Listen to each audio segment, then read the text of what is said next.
बंदी और गुल्लू की कहानी या वीडियो आदि देखी तो पाप लगेगा। एक बार की बात है, एक खूबसूरत मगर अकेली लड़की थी जिसका नाम था सिंड्रेला। वह एक बड़े महल के पास एक पुरानी सी कोठी में अपनी सौतेली माँ और 2 सौतेली बहनों के साथ रहती थी।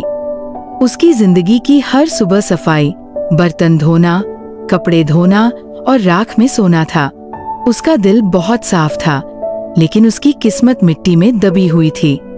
उसी राज्य में एक राजकुमार था, प्रिंस चार्मिंग, जिसकी शादी की उम्र हो चुकी थी। राजा ने ऐलान करवाया कि एक शाही नृत्य की महफिल, रॉयल बॉल, होगी, जिसमें सभी कुंवारी लड़कियों को बुलाया जाएगा ताकि राजकुमार अपनी दुल्हन चुन सके।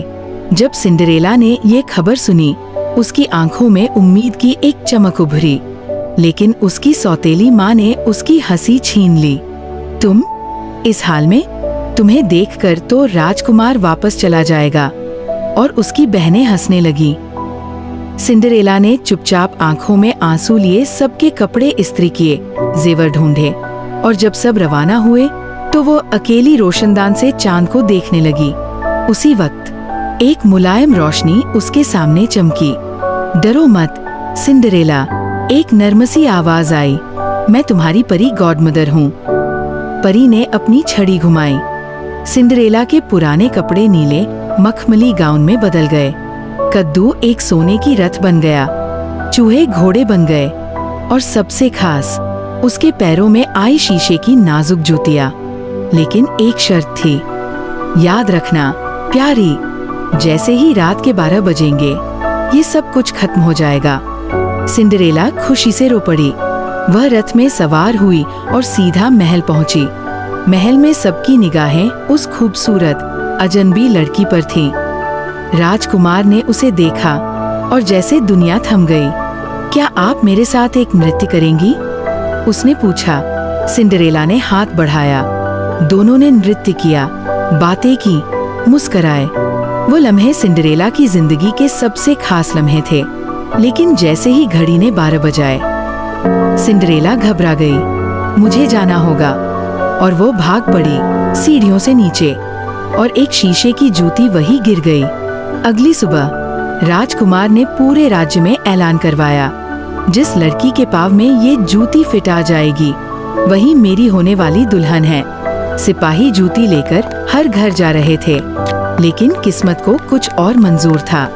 जब वे जंगल के किनारे एक छोटे से कमरे में पहुँचे, जहाँ स्नो व्हाइट अपने 7 बौनों के साथ रहती थी, तो उन्होंने औपचारिक रूप से जूती उसके पाँव में डाली और वह बिल्कुल फिट आ गई।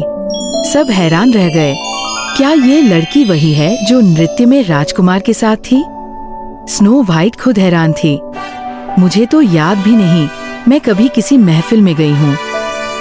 सिंड्रेला छुपकर ये सब देख रही थी। उसकी आंखों से आंसू बह रहे थे। ये कैसे हो सकता है? मेरी जूती किसी और को फिट कैसे आ गई? उसने खुद को इल्जाम दिया, किस्मत को कोसा, और आखिरकार वो एक पुराने पेड़ के नीचे गई, जहाँ उसकी परी गॉडमदर कभी रहती थी। वहाँ उसे एक जादुई किताब मिली।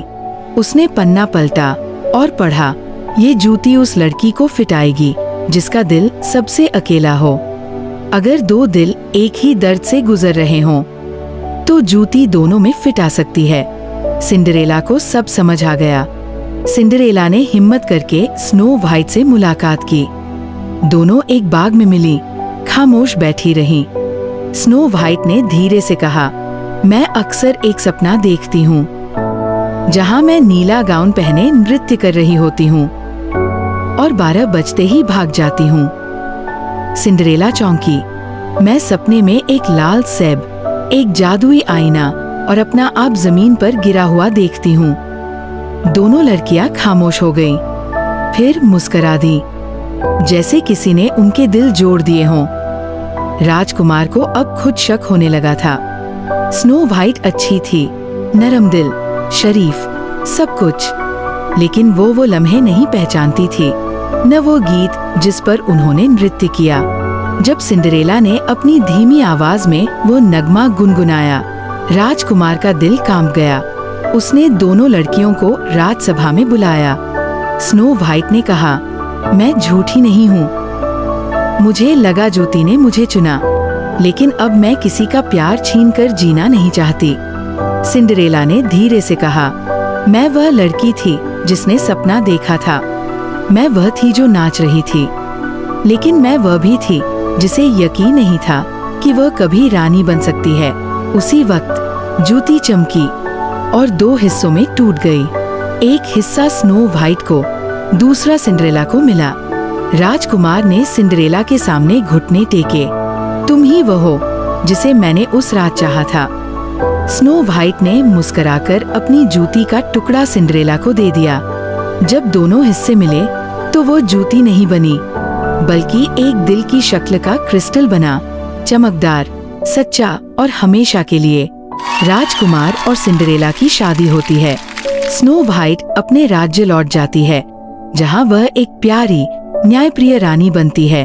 और वह शीशे की जूती, जिसने इतना सब देखा, उसे पिघलाकर एक मूर्ति बनाई गई, जिस पर लिखा था, प्यार जूती से नहीं, दिल से पहचाना जाता है।